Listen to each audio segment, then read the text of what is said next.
All right, now, everybody. Quiet, listen to me. We're going to start a show. Now, some of you people have been with me before. You know it's going to be a tough grind, but we're going to have a show.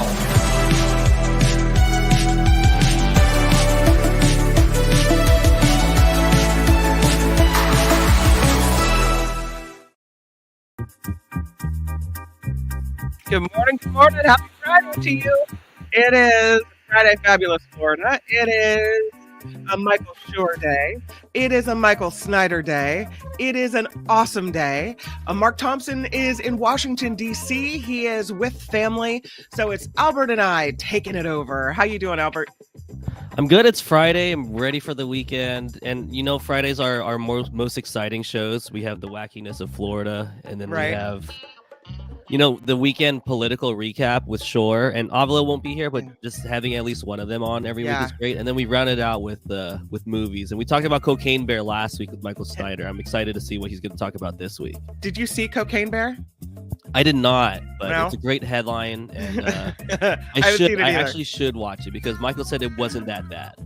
It wasn't great, but it wasn't awful, I think was kind of that sounds like the bar that I talk about, Kim, about setting the bar high enough but also low enough to reach the bar. That sounds like Cocaine Bear. Oh, and I forgot to mention that during the Florida segment we'll have former producer John Daly in, so that'll be fun as well. We have a whole team except for Mark here, so it's good, and I can see her already in the chat, and I love you participating and getting in there on this Friday, so thank you. Oh, I do want to say happy birthday to Andreas. It is his birthday today. Huge supporter of the show. Never shies away from kicking in to this crowdfunded effort that we have here on YouTube and podcast platforms. So to Andreas, happy birthday. We hope that your dad is okay and that you have time today to celebrate yourself with your family. So one of the things I love to do to start the show off is to start with pictures from viewers and listeners. And I got one last night and I'm kind of excited. This is such a nice person and sends the loveliest emails. This is Raymond. And Raymond got his Mark merch beanie and sent me a photo. He's looking really, really good in that beanie. Yeah, he drives through the North Bay a lot for work. And so I want to celebrate him looking good in his beanie. Perfect weather for it. Raymond, you're looking nice. Thank you. You can find it at getmarkmerch.com. As a matter of fact, as the show credits were opening, I got a message from Mark Thompson himself. I know he's watching. He is keeping tabs on us all, but he's calling this a major announcement, Albert.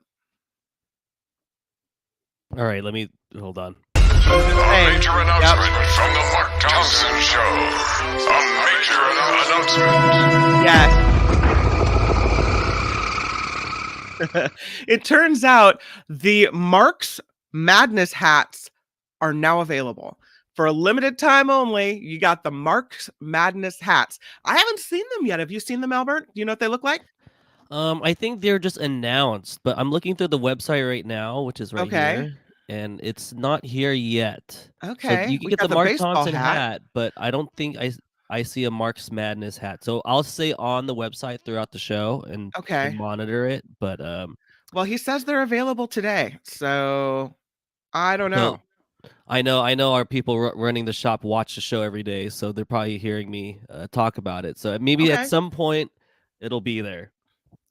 All right, we're going to keep our eyes on that so that you can get in on the Mark's Madness hat. You don't want to let that one slip by. Oh, no. But if you see anything, if you want the beanie for this cold weather, get the tote bag, the hydration system, the pot holder. It's all there at getmarkmerch.com. I want to thank our founding sponsor. It is tax attorney Steve Moskowitz. I'm so grateful that he was able to jump in at the very beginning and help us lift the show up and put it on the air, so to speak, the YouTube air and the podcast air. We're very grateful to tax attorney Steve Moskowitz at 888-TAX-DEAL and MoskowitzLLP.com. And thankful to you as well for all of your donations via, or contributions, I should say, via the super stickers and the super chat right here on YouTube, via Patreon, via PayPal, and that all happens at themarkthompsonshow.com, other than the YouTube donation. So I think by now, hopefully, most of you know how it all works, and we're very grateful for anything you kick our way. Yeah, there it is. There's the website, themarkthompsonshow.com, where you find all of that. So now that we have that out of the way, I wanted to bring up some important news, because I don't know if you saw the story last night. I've been following this story out of Texas about a court case that could ban the abortion pill, or lead the abortion pill to be banned throughout the United States. That's concerning enough. But now we've got Walgreens. Walgreens comes out with a story last night that they will not be distributing abortion pills in states where there are Republican attorneys general who are objecting to it. Well, okay. So I can't even, there are no words to tell you how upsetting it is to watch women's reproductive health rights be frittered away day after day after day. It's it incenses anger in me and a passion. And I'm now past my childbearing age. I've had my kids, but I think we have to care about the young women behind us, just like I care about the women that were before me that, made having a choice possible. I care about my daughter and her age group, and even the young women behind that. We have to care about this. The nation's second largest pharmacy chain, Walgreens, announcing yesterday it will not dispense abortion pills in several states where they remain legal, acting out of an abundance of caution because of a shifting policy landscape, threats from state officials, and pressure from anti-abortion activists. This makes me want to never step foot into a Walgreens again. Not that I went there that much, but I think it's a done deal that I'm not going there now. That's a Kim votes with her wallet situation. Nearly 24 Republican state attorneys general apparently wrote into Walgreens, threatening legal action if the company began distributing the drugs, which have become the nation's most popular method for ending a pregnancy. So it's different than the morning after pill. This is, I think it's called I'm going to get the name wrong, mifepristone. So it's often used in cases where, say, you have an ectopic pregnancy and they need to get that out of your system before it kills you, if you're a woman. Or it can also be used in other cases, early pregnancy, where you can basically have an abortion by medication. This is the medication. Walgreens, yeah, it's just very unfortunate to see that. It's not even their child. It's not even their, they have nothing to do with anything. And this is something that even at local, like I know my high school, we had a lot of options for young women, and even just women in general, to have this like readily available, and to see states, and it's getting into companies and they're kind of getting bullied into it. It's kind of getting out of hand. The politics of since Trump has been in, especially with the GOP, it's been very. It's been a little. I feel like we're regressing a little bit. We're definitely going back. We're going backwards in time. Absolutely. And Walgreens senior director of external relations said there is current complexity around this issue in Kansas and elsewhere. There's not complexity. The complexity, the issue is you not doing what's right. You not taking a stand for your customers. You not having a backbone. That's what it is, Walgreens. The company says it is not yet distributing these pills anywhere in the country, but they're working to get certification to do so in some states. They decline to say what states those may actually be. So, this decision, according to this Politico article, is the latest to demonstrate how widely abortion access can vary state to state in this post-Roe America, even in places where there are no bans in effect. this whole Walgreens situation comes as we await the decision in Texas that could also affect other states, because a federal judge could decide that this drug shouldn't be used in other states as well. So it's frustrating. I'm angry and frustrated. I don't know how you guys in the chat are feeling. Let me take a look over here, because yeah. You get Viagra at Walgreens, writes Maud. I would think you could. Natalie, it's inhuman or inhumane not to have this pill available as a non-surgical solution. You have 12 and 13-year-old abused girls that have pregnancy forced on them and removes a safe option for them. It's true, Natalie, but I would argue, even if you're not looking at a severe case like that, even if you're just an adult woman, run-of-the-mill, do you know, I read that the most common type of abortion is in a woman who's married and already has kids. That's the person who most often gets an abortion, already has kids, accidental pregnancy, can't afford anymore. I don't want to, yes, I feel for the abused, the young, the attacked, the medically fragile, all of that. But I also feel for just the regular run-of-the-mill lady who's always the one kind of stuck at the bottom of the stack, as if her rights don't matter either. I'm so tired of it. I am so tired of it. And I'm hearing, you can hear it. I am angry. I hear these stories day after day, and I'm just so frustrated. Yeah, so I think Maud writes, bye-bye, Walgreens. That's it for you. We have too many choices. We do have too many choices. And if I needed to spend my money on whatever it was, whether it's a bag of chips or a bottle of dishwashing soap or a medication, why in the world would I go to Walgreens when I have a, Target and other options around? Why would I want to support that? I just wouldn't. Roz says, Roz rather, I'm sorry. Hi, Roz. Roz says, boycott Walgreens. I don't know if that's going to work. I don't know. Dillette says, leave women's bodies alone. Absolutely. Stay out of the vagina, people, unless you're invited in there for a real good reason. Deidre says, no single judge should be able to say what drugs the FDA approves. Yeah. So a decision that affects an awful lot of people, isn't it? Kay in Santa Rosa, never been to a Walgreens. I've never been a Walgreens fan. Yeah. I have to say, I think I went to a Walgreens to get one of my COVID shots. Now I didn't pay for it. Happy about that. Meredith writes, avoid Walgreens. Yeah. Mindy, politics needs to stay out of women's lives. And then Roz kicking in with a $4.99 super sticker. Thank you, Roz. Appreciate that. Of course, the super chat, super stickers are open. But thank you for all your comments on that. I'm willing to, if you fall on the other side of the abortion issue, I'm always willing to entertain that conversation. Although at this point, I think we've all heard both sides of the argument, and we've, as a society, beat it to death. You either feel that we should have a right to a choice, or somehow religion has seeped into your argument, and you feel that it should be, God's choice, whatever.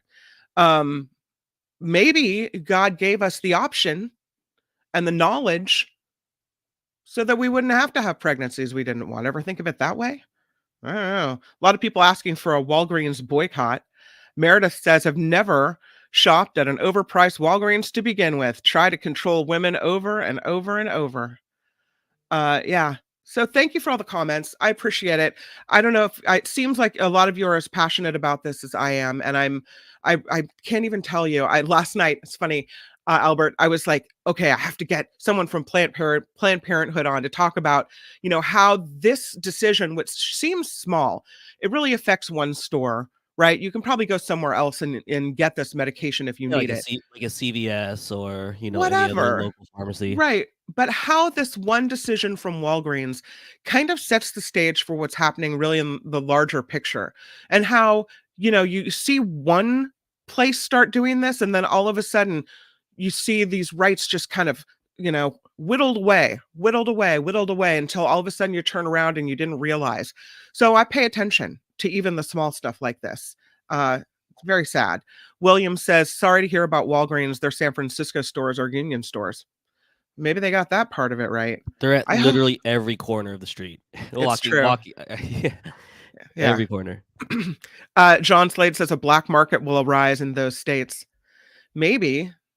And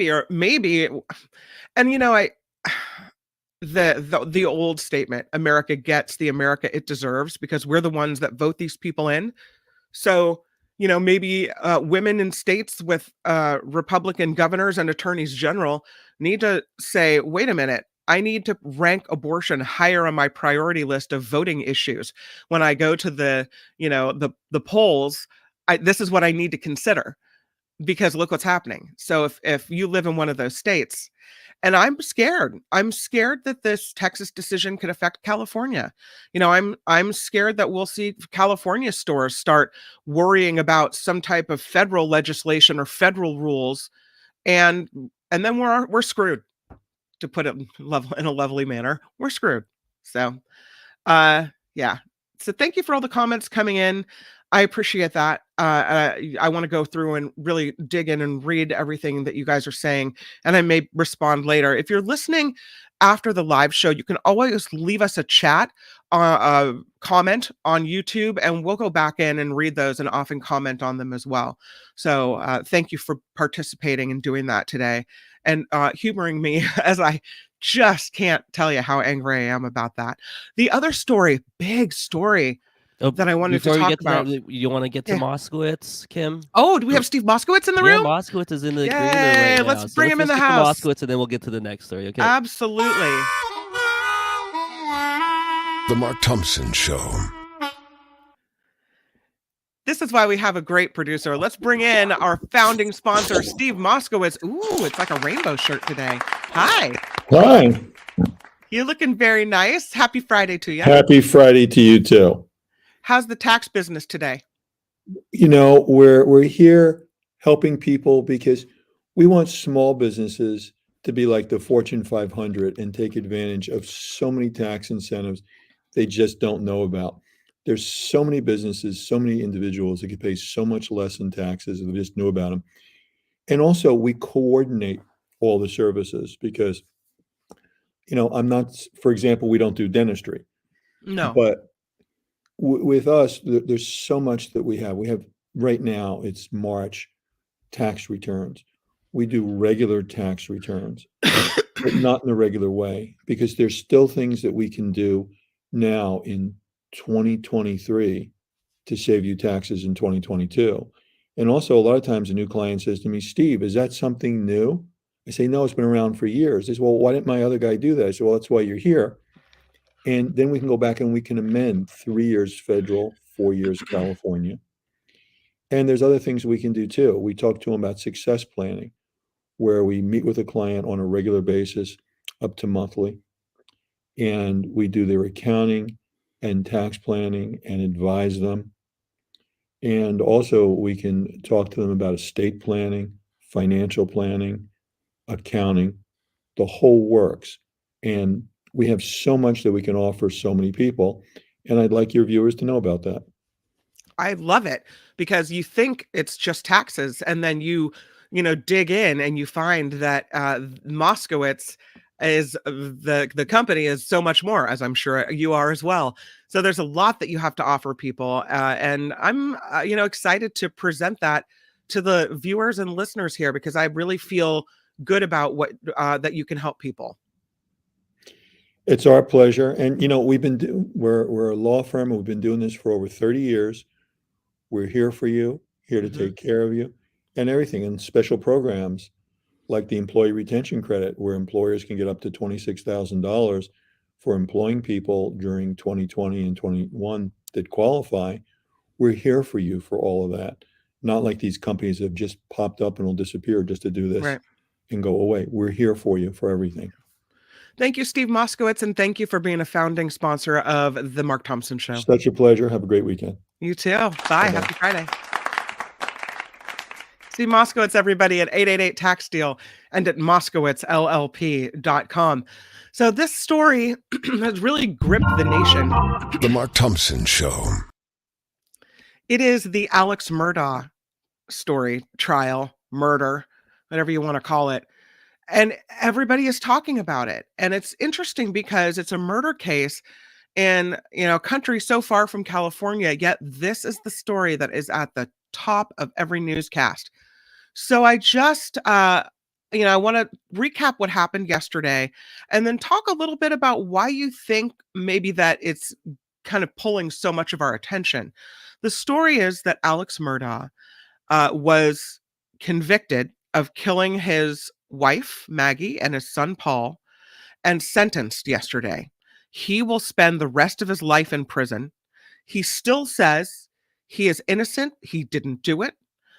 He was once very, very wealthy, very prominent in his community. He said he's not guilty, that he would never hurt a loved one. That's what he said at sentencing. But the judge in the case, Clifton Newman, spoke right to Alex Murdaugh and said that he hopes his wife and son, Maggie and Paul, come visit him when he's trying to go to sleep at night. Yeah. It's how do you make someone... sucker? Indeed. How do you make someone that clearly has no remorse feel remorseful? Make them feel the guilt. I don't know if you can do that. But interestingly, I was talking to Albert a little bit before the show about how this case garnered so much attention. And Albert, you say there's a documentary on Netflix, and you think that's why people are so interested? Yeah, I know when things are important or in the know by generally everyone, because people my age, my age, has don't really watch the news, and usually I'm watching the news. Obviously, it's my job. I have to pay attention and follow what's going on, so I can be well informed in life and for the show. So I knew it when I had friends talking about the case and the Netflix documentary. I was like, wow, you guys are informed? And they're like, no, actually, we're just watching this thing on Netflix. So unfortunately, that's the way they watch their news. I'm sure Twitter headlines and Netflix documentaries, but they know what's happening now. So interesting that Netflix and a documentary on Netflix can have such an impact on the national conversation and what is national news. I mean, you would think it's just it's entertainment, right? It's just something to fritter away Something time. to put on before you go to bed. Right, right. It's you're like, I just need some sounds to go to sleep, so let me go watch The Office one more time. But no, it's really changed the conversation and brought this case to the forefront. And I know a lot of people, and we'll talk to Courtney on Mark's Murder Monday, are so fascinated by stories like this because probably it's so far outside the realm of what we would do, just that human psyche gone wrong, if that makes any sense. So it is fascinating to see people that just go nuts and it's popular. Like you saw the Dahmer series was extremely popular on Netflix, and it got everybody re-upped, and it got people talking about and ruining. I'm a noted huge glasses wearer, and every time I'm wearing huge glasses, they always say, "Oh, you look like you have Dahmer glasses," and it's a little funny hearing people say that, but yeah, it's just weird that we romanticize these. I don't know if it's romanticized, but we are really intrigued by these unfortunate murderers. Yeah. No, I think that's a good word, and I think you're right about the documentary. A lot of viewers, listeners agreeing with you. Natalie says the Netflix doc is good. So is the HBO one called Low Country. And Lulu says, I didn't know about it till I watched that Netflix documentary. That is true. Chris writing in, we will never know. Criminals don't tell the truth about their gang beefs. I think he's talking about something else. Murdaugh called friends and his network, but didn't call to console the family or report the deaths, writes Square. Anonymous says it is unethical for Netflix to release the documentary at the time they did for views and sensationalism, even though it risks poisoning the well of jurors since reporting online is more prevalent. I have to disagree with you. It's like saying that the media in general shouldn't report on a story until the trial is over. It's important to me to have everyone have a fair and impartial jury and get a fair shake in court. I don't think that means that you don't report the news, that people shouldn't hear parts of the story. Of course, you don't have really the full story unless you're a juror sitting in court hearing all the evidence. But I don't think that we shouldn't talk about it or that Netflix shouldn't publish until everything's over. I don't necessarily think that's the case. And I don't think everyone, like I know I haven't watched this documentary. Albert, have you watched it? I have not, but Yeah. I'm like Mark. You hear Mark on Mark's Murder Mystery Mondays talk about how Courtney loves this stuff, and he's like very against it. I'm the same way. Like it's my free time. I'm not working. I don't want to stress myself out or Yeah. bum myself out watching Yeah. something like that. So I'm usually No, watching something really dumb. I think that's really good for your, mental health to watch what brings, as they say, what is it? Bring what brings you joy. Get rid of what doesn't bring you joy.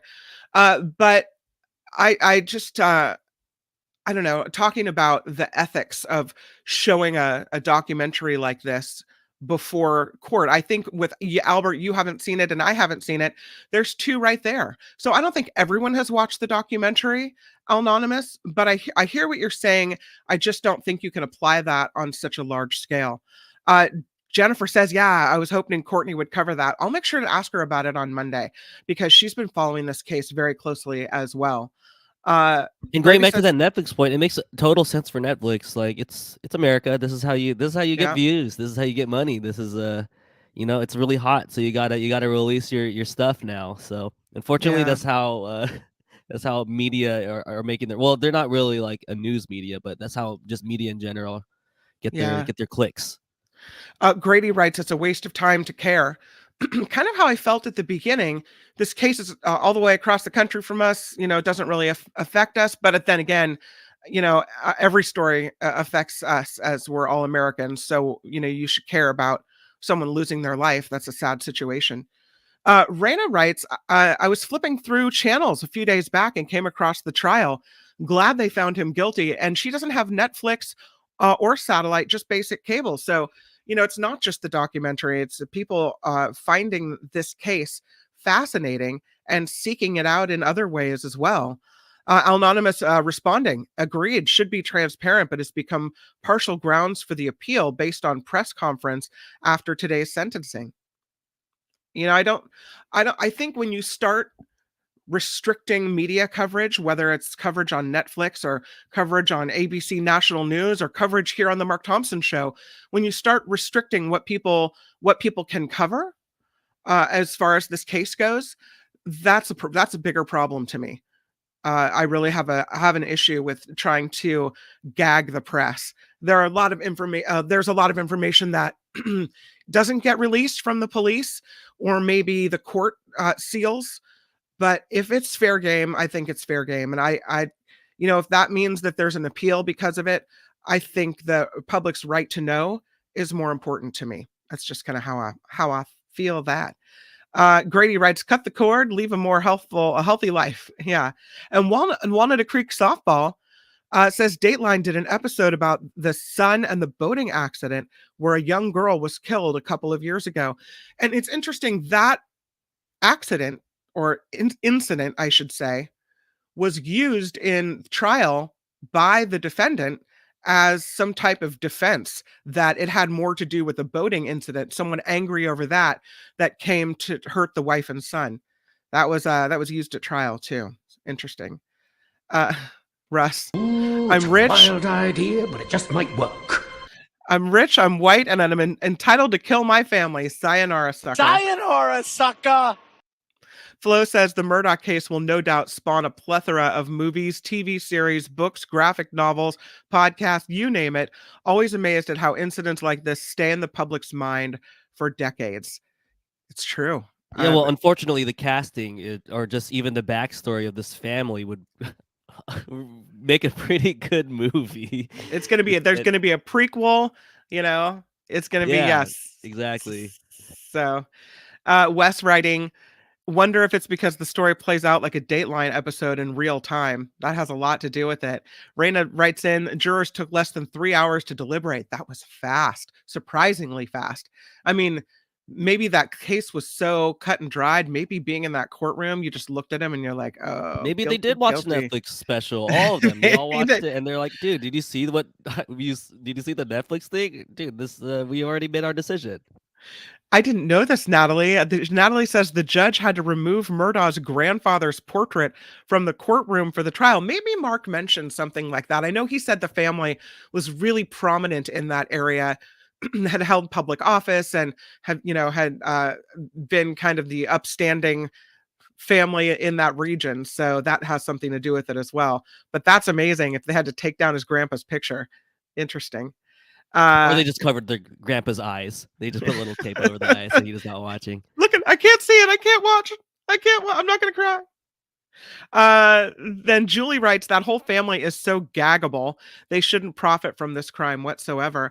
I think there are laws keeping someone who's been convicted of a crime from profiting on it. That might just be California. I don't know if that's a national law, but if you're behind bars for committing some crime and you write a book, you can't make money from that. I don't think you can make money. Now the money can go to your victim or a foundation, but it can't. I don't think it can go directly to you. Anyway. All right, let's do some news. What do you think? The Mark Thompson Show.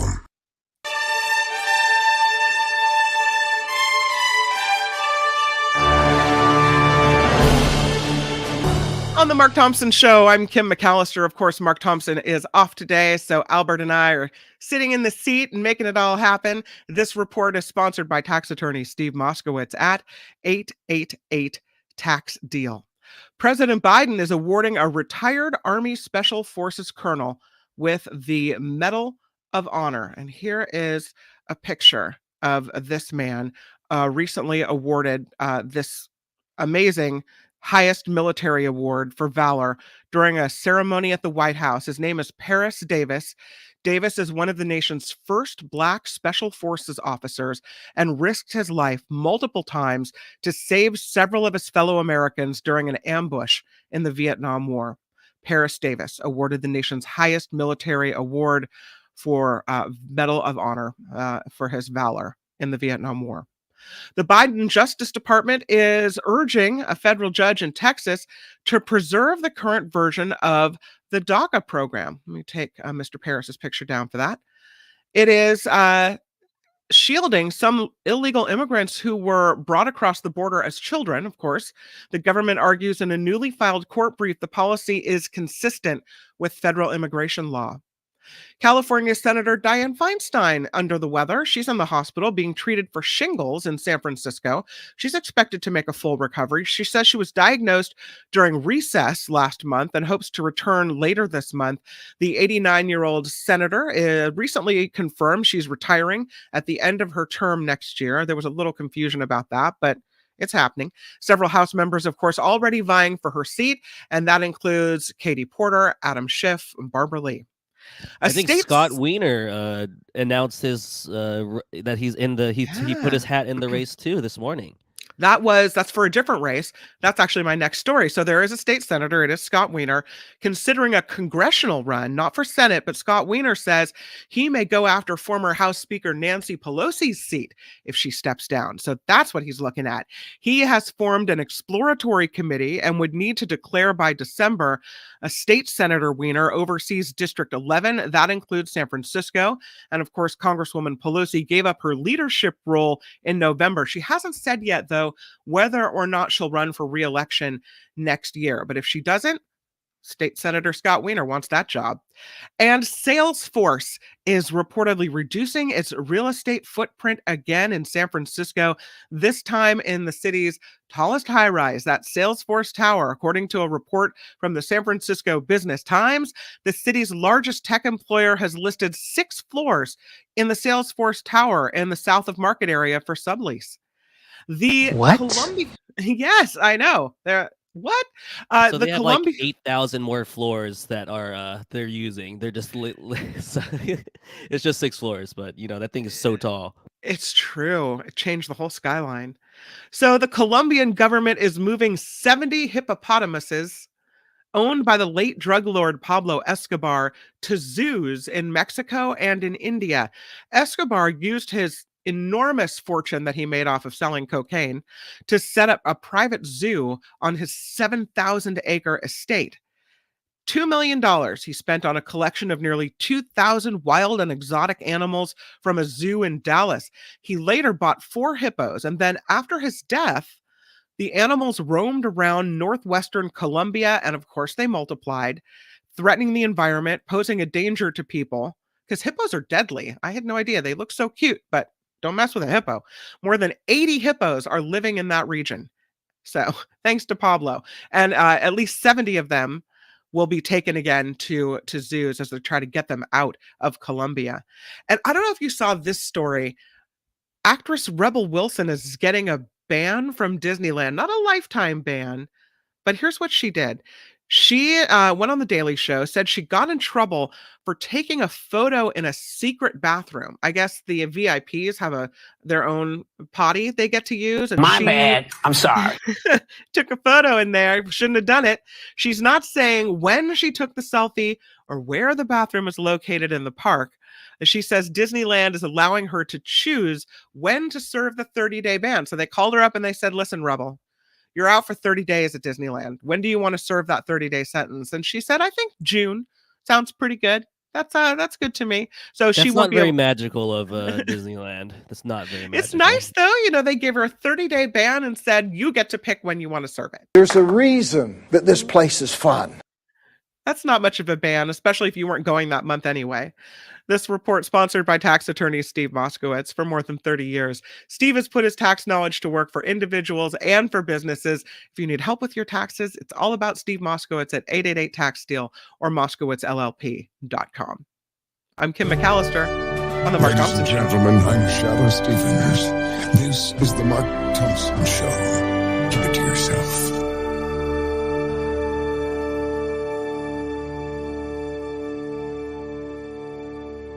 And of course, Mark Thompson off today in Washington, D.C., hanging out with his family where his dad has had some medical issues, and we're sending our love and hope for all the best to them. Thank you again for being here with us and putting some great comments in the chat today. Really can't wait to go back and read it because some of them fly by so fast I can't keep track. Do want to also thank you for kicking into the show and donating as well. You can do it here with the super stickers on the super chats on YouTube. Thank you. Yeah, you can go in after the fact as well.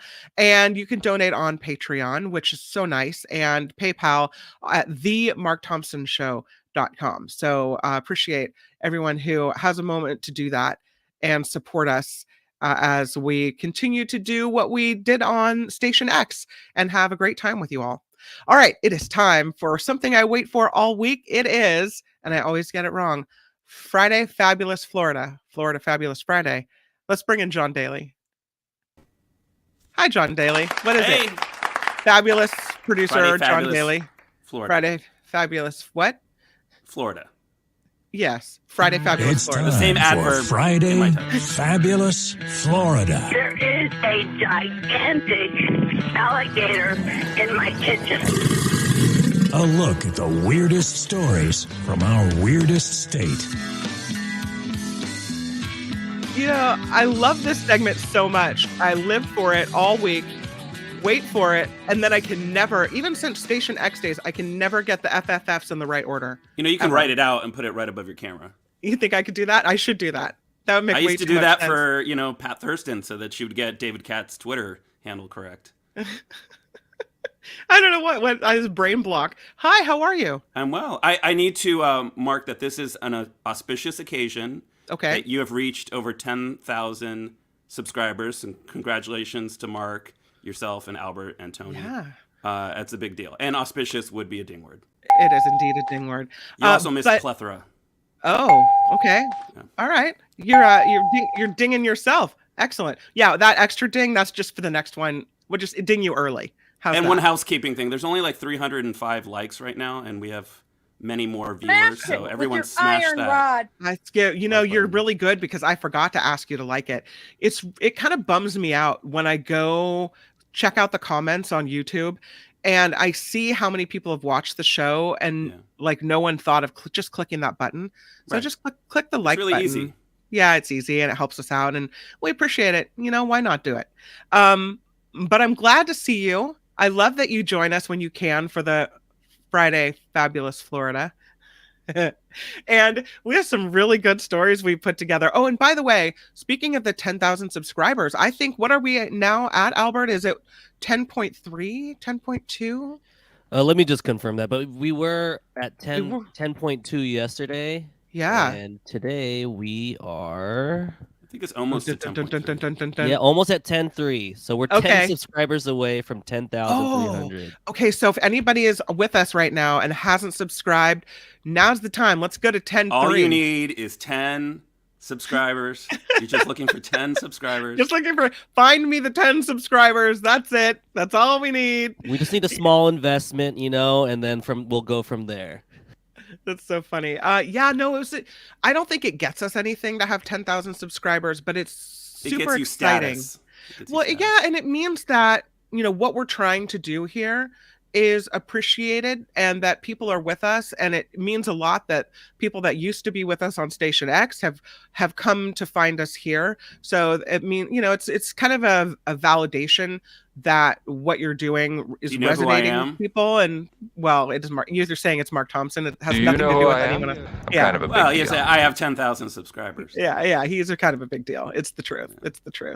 Okay, so let's dig in to these Florida stories, because there's this woman. We put some pictures in for you today as well. Here she is. There's this nice lady. There's her mugshot. This woman has tried to apparently pass a drug test with soda and with water. Ooh, it's a wild idea, but it just might work. Wait, soda, water, and meth. The article in the New York Post starts, she'd probably flunk an IQ test as well as a drug test, right? So this Florida woman, Shannon Hunter, tried to pass a court-ordered drug test with a mixture of soda and tap water that she'd hidden inside herself in a pill bottle. I think we all know what that means. She was required last week, Ms. Hunter, to submit a urine sample to probation officers after pleading guilty to felony drug charges in January. Hunter apparently had admitted to charges of possessing painkillers without a prescription and theft, and apparently tried to dupe the officers and pass that drug test, pulled out that little bottle that she had squirreled away in her nether regions, and tried to pass it off. What, was it carbonated? Is that how they figured it out? Well, that's what soda water is. Right? Carbonated water. They're there are bubbles in here. Yeah, I mean, well, I don't, maybe it was flat after spending so much time in her, But painkillers without a prescription, isn't that all of Florida? I think maybe it is. She was busted after she attempted to use a prescription pill container full of an unknown liquid to pass her analysis. Shannon. She failed the urine test. She then admitted to hiding the pill container inside of herself, according to police. And while many try to pass urine tests, according to this article, with either synthetic urine or urine from a clean individual, Hunter had filled that pill container with soda and tap water, which would have resulted in a failed Wait, there's sample. Synthetic urine? I think so. I think they How can. do they make that? Factory? I don't know. Only in Florida. That's the only place. There's it's in the strip mall. It's like synthetic urine. It's like right next to the subway.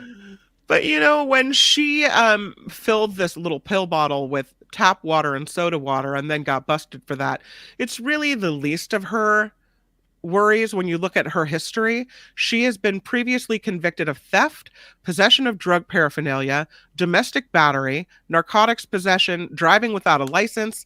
So this is just the latest for her. There's never been anything like this. She has to fill in her roots as well, so she has a lot on her plate. Aw, yeah, Shannon, that was not the best and brightest move.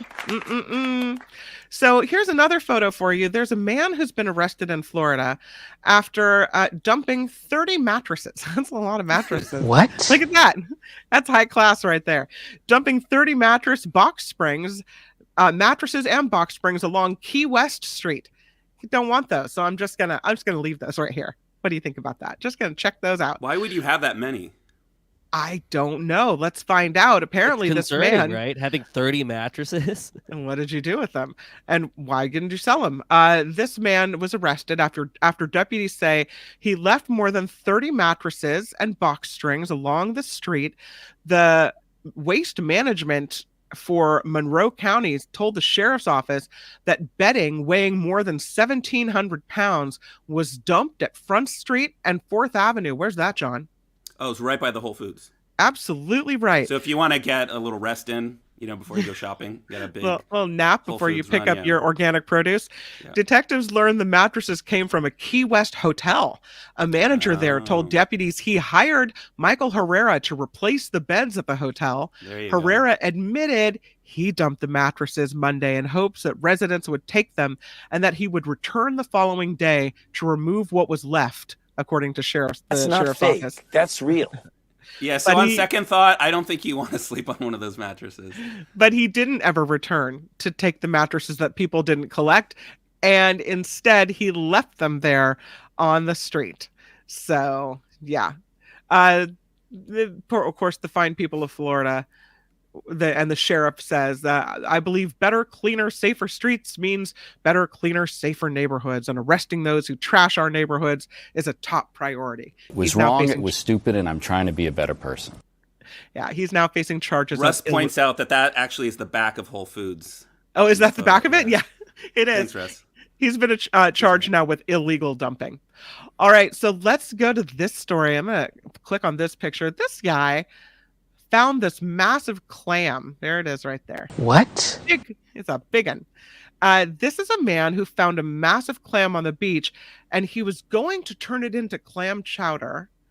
He didn't, though. Apparently, this clam, I'll find out. He might have. This clam turned out to be more than 200 years old. It's big. It's a big thing.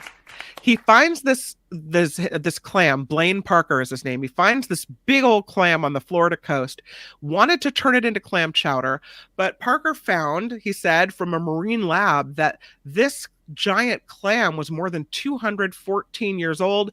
So he named it Clam Lincoln because it was also born in 1809, the same year as Abraham Lincoln. Abraham and Clam. And yeah, so they were going to cook it, but they decided to give it a reprieve. He said it was just big enough for 2 servings of chowder. He found the clam over President's Day weekend. That's another reason to name it Clam. So we're going to eat it. We thought about it a while, figured it was probably pretty special. Didn't want to kill it. He told the Tallahassee Democrat. Get nothing. So he ended up taking the clam to the Gulf Specimen Marine Lab in Panacea, Florida. So he's also a collector for that lab. You probably don't want to eat aged clam chowder, though. It's probably pretty tough, I would think. Ripe. It's probably ripe. Yeah. It is a 6-inch, 2.6 pound clam. There you go. Clam Lincoln. That's a Florida story. Thank you. Yeah, let me get to the next picture. This next story is kind of disturbing. I'm telling you, this is a Florida man, who's facing charges after allegedly attacking a shark with a hammer on the coastline in Brevard County at the beach there. This 33-year-old Florida man is actually going to face criminal charges after allegedly beating a shark with a hammer in December and then returning it to the ocean. This whole thing was caught on video. We're not showing the video because it's disturbing. This is a man with anger. This is a man that has resentment towards you. That's to say the least. The Florida Fish and Wildlife Conservation Commission got involved in investigating this, recommending charges against this man. He's now facing 2 misdemeanor charges. And one is violation of restrictions on possession of prohibited species, failure to return prohibited species unharmed, and a violation of prohibition against harvest, landing, or sale of sharks. So they have now issued a court summons for him. Sayonara, sucker! Pretty And disturbing. how did he not see that camera? It's like right in their face. It seems like it. Maybe they didn't think it was a big deal. But this is a lemon shark, which is a protected species in the state of Florida. You can't fish for lemon sharks. It is prohibited. And there were people witnessing this man's actions, at least 2 witnesses, and they called authorities. So the authorities came out to the beach. They interviewed a man who matched the description that the witness provided. And I guess the man appeared agitated by the questions when the investigators arrived. He said he was fishing at the beach and he caught a shark. But then according to deputies, he admitted it, that he had struck the shark and then threw it back into the water. I don't know why you would do that. We don't know if the shark survived this attack or not. But this man fishes at this beach all the time. Shark fishing is legal in Florida, not for this specific breed of shark. Lemon sharks among 28 protected sharks in the state of Florida. So, yeah, kind of a brutal situation there with, I don't know why you would do that. Crazy, crazy town is what it seems like to me. This is Sedition Panda. Wow, that's Florida. That's Florida. I don't want to prejudice the jury, but this looks like Florida. So this is a man. Let's see if I can find the story. Oh no, I hope this is a man with anger issues. This is definitely a man with anger issues. I don't know if This is a man with anger. This is a man that has resentment towards you. I think I lost the story. I'll tell Albert. But that doesn't mean that it's a good thing. But this is a story about a man that was at the January 6th riot at the Capitol, insurrection at the Capitol. And they call him Sedition Panda. And he's from Florida. Let me see if I can bring this story up really quickly. I put it in your private chat. It's right there. Oh, you put it in the private chat? Okay, I'm sorry. I must have deleted one and I deleted the wrong one. What a loser. Let me guess, he always wanted to be a panda. He always wanted to be a panda. I mean, he does panda well. We'll give him that. Okay, so thank you, Albert, for that. This is Jesse James Runson. He's 37. He lives in Lecanto, Florida, and he was facing charges, according to the Department of Justice, for multiple felonies: assault, resisting, impeding officers, obstruction of law enforcement during an official proceeding, and engaging in physical violence. He was arrested in Florida, made his initial appearance in court on Monday. He was apparently among a mob illegally massed in the Upper West Terrace near the Senate wing door on January 6th. He was seen wearing a panda headpiece and running from the Senate wing door. Officials said he jumped the railing to climb the stairs leading to the parliamentary door. A short time later, he was seen entering the Capitol building and was seen inside of its halls as well. Later, he's shown on video without the panda headpiece, but still with the same shirt and jacket, heading through the parliamentary door in handcuffs. He was seen in the crowd that surrounded the Senate wing door when it was breached for a second time, and he was heard shouting, "Mr. Sedition Panda, get a ram," to ram the door in. That according to police. The Department of Justice said Rumson approached a line of police officers that had formed on the Upper West Terrace in order to begin forcing rioters northward. The case is currently being investigated by the FBI's Jacksonville field office, and police are in with this as well.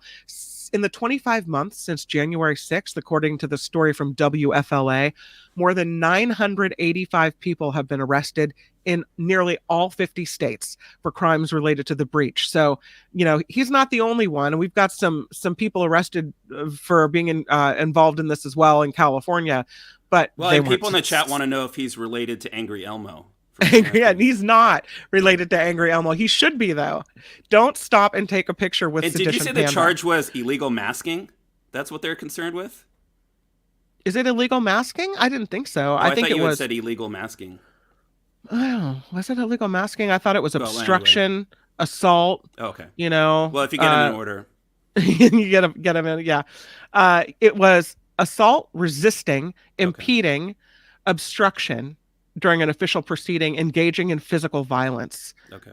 But not illegal masking. Although, if that's not a charge, maybe it should be illegal masking. It's a pretty good one. I like it. He made it pretty far and long into the investigations. I bet he thought he made it out with his. Hey, can you imagine, like, when he was in the rally, Trump was like, "Where's my Florida delegation?" Oh, there you are. There you are. There you are. Florida suit. Representing, yeah. Easy to stand out in a crowd. Absolutely. Okay, let's do this next one. This is a Florida man with an AK-47 who posted a video on social media threatening authorities. Never good to, have the evidence on social media. It makes it easy for police, though.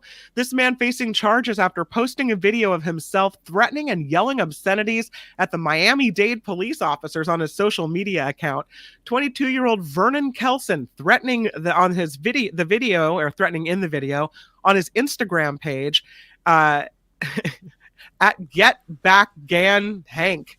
Anyway, he was seen holding the rifle outside the passenger seat window in his moving car by marked Miami-Dade police officers' vehicles. I don't think you're supposed to be wiggling a gun outside the window of a moving vehicle. It's a wild idea, but it just might work. In the video, he's repeatedly heard threatening police saying, "If they pull this B, it's over. It's going down." In the press release from Miami-Dade police, officials monitoring social media when they stumble across a video from a known account and linked Kelson to the previous investigation. They didn't disclose what the previous investigation was, but it's not really a surprise. He's been in trouble more than once. Yeah, they found shocker. him. They arrested him. His charges, here's another list for you. Written threats to kill or do bodily harm, displaying a firearm while committing a felony, carrying a concealed firearm. So they got him on more than one. And the police say law enforcement officers put on their uniforms every day, leave their homes not knowing if they'll return. I will not tolerate, according to the sheriff, in any way, any threat to my officers or anyone bearing the badge on their chest. I will make available all resources of the Miami-Dade Police Department to bring those individuals to justice. He was threatening the wrong people. Yeah. So he's going to be facing charges, and that's that. Should we do one more, or I think that's pretty good. That's a lot to choose from. That is a lot to choose from. What do you think? I think that we can do this last one. This last one is pretty short. This last one is pretty short. Okay. All right. So here's the story. Let's see if we can get this one. This is the Florida man who was found sleeping on a boat after threatening a woman with a knife. A woman said she was threatened with a knife, and deputies came to investigate. They find this 55-year-old man sleeping on a boat just one street away. Apparently, the woman told deputies that Armando Martinez Corrales grabbed a knife from her hands while she was preparing food Wednesday night. When they got to the residence, the victim says Martinez Corrales threatened to stab her and then just left her home. They searched the area, found him sleeping on a boat just the street over. He was taken into custody and charged with aggravated assault. So that's that. And that is Friday Fabulous Florida. And what do you think is your favorite? This has been Friday Fabulous Florida. There is a gigantic alligator in my kitchen. Y'all come back now here. Let's do a little recap. We got this lady. We'll call her the soda tap water urine test lady. We've got the 30 mattresses dumped in the road. I was going to go pick those up if nobody wanted them, but never did. We've got the Aberclam Lincoln. We've got the lemon shark beating. Not so fabulous. No, we've got Sedition Panda. And we've got threatening police and waving the AK-47 out the window. What do you think? I'm Panda Express all the way. You're Panda Express all the way? All right. What do you think, Albert? I did see some funny things about obviously the shark story was very grim, but I did see some funny comments that I didn't say. It was like a shark attack, but it's a reverse shark attack. I saw one of those comments, so I'm gonna vote for that comment this week. You're voting for the comment, not necessarily the story. All right. Well, I do like the I do like the name for the clam too, and also two stories this week: criminals in Florida with 3 names. So I think I think we should start watching that on a weekly basis. All these criminals have 3 names. It's that when you get the middle name, then you know there's probably a criminal history, right? Mattresses, a lot of votes for Aberclam Lincoln today. He's kind of a big deal, Aberclam Lincoln. Yeah. Do you know who he is? Yeah. Knife threatening is exhausting. It's the truth. You do need a nap after knife threatening. And it's not creative. It isn't. Jacqueline says the fake urine. That is really Florida, and it's so stupid, you know. Delette says panda. Edward says clam. Colors of the Wind is for Aberclam. What's it look like in the voting on the Aberclam is in the lead here. Okay.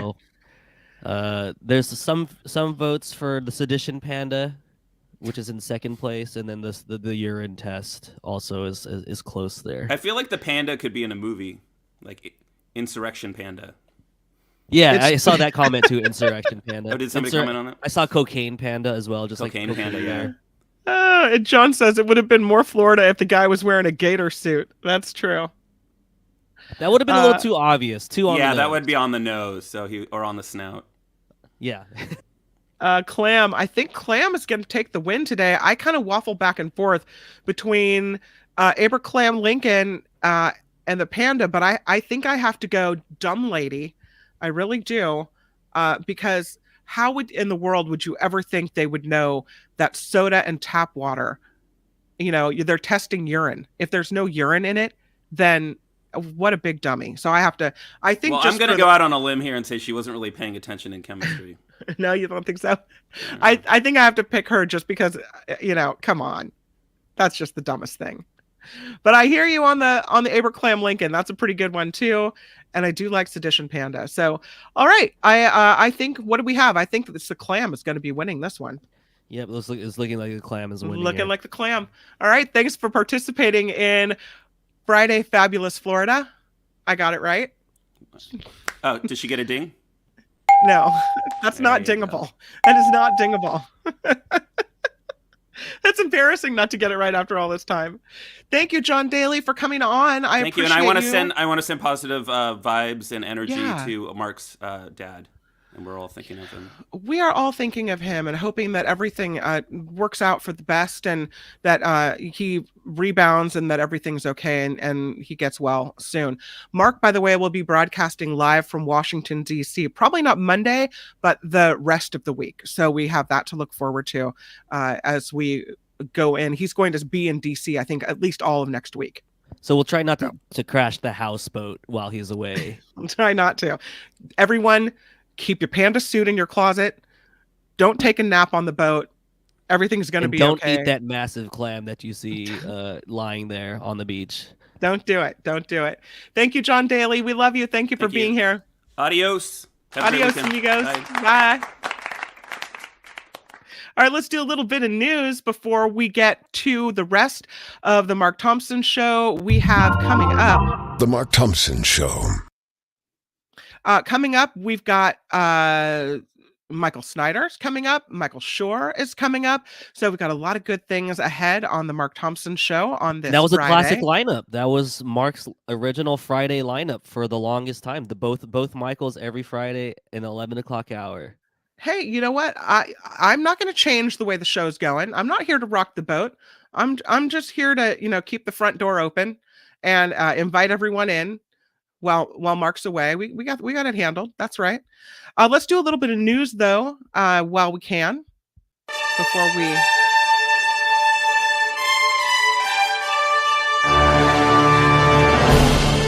So I was so engrossed in Friday Fabulous Florida that I didn't put any pictures up for the news, but let me tell you about this story we've been talking about. Disgraced South Carolina attorney Alex Murdaugh will serve life in prison while still claiming he did not kill his wife and son. Before the once wealthy, prominent lawyer was sentenced in court, he said he was not guilty, while adding he would never hurt his loved ones.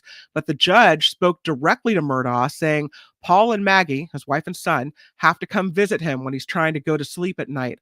Murdaugh replied he sees them all day and every night.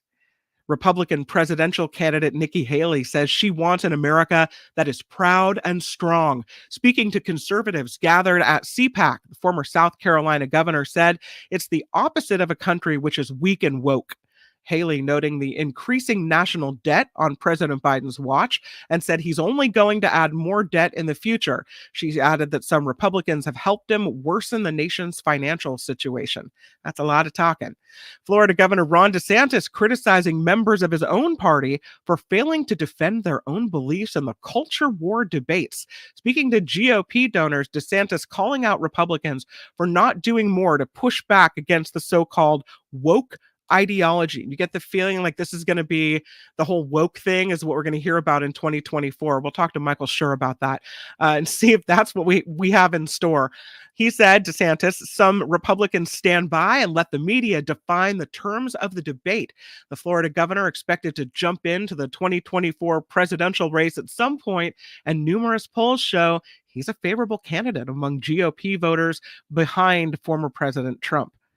Georgia Congresswoman Marjorie Taylor Greene touting a bill to make gender-affirming care for minors a felony nationwide. She also spoke at CPAC, calling gender-affirming care a new disturbing ideology, and she said the healthcare industry is making billions at the expense of confused children who believe they're transgender. Gender-affirming care can span several kinds of treatments, including puberty blockers and hormone therapy, and several states across the U.S. have acted to restrict such care for minors. The home where JonBenet Ramsey was murdered more than 2 decades ago, it's now up for sale. That's in Boulder, Colorado. It's going for nearly $7 million. And of course, her death has never been solved. Her parents and her brother were cleared 15 years ago. She was found December 26th of 1996 in that home's basement. And lastly, for $30,000, you could spend the next year cruising the world, according to CNN. A company called Life at Sea Cruises is opening bookings for its 3-year, 130,000-mile voyage totaling $90,000. So $30,000 a year to live aboard this cruise ship and sail around the world. The ship takes to the seas in November from Istanbul. It will visit 135 countries in all 7 continents.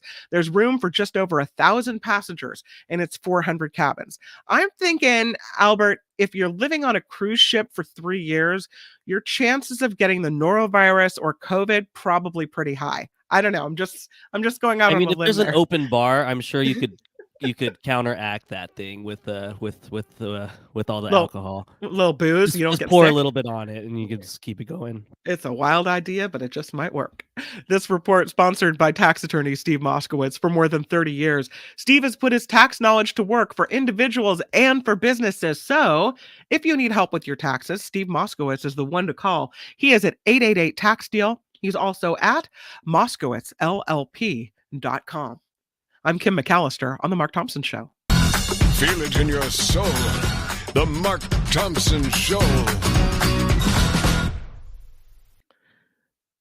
And here we are on Friday on The Mark Thompson Show. I am super excited. I'm bringing him right in, Albert, because I want to get as much time with him as I can. It is Michael Shure, everybody. Hey, Kim. Good morning. Hi. Thanks for being here, even though Mark isn't here. I really appreciate you. Well, it's actually better. So. And also, Michael, I know you're a huge New York Rangers fan. Congrats on all the moves. It's looking pretty strong, minus looking at what the Boston Bruins are doing this season. Well, there's a big minus there, and also, I mean, they got. We're going to take this time, Kim, for 44 or maybe 31 seconds of New York Rangers talk.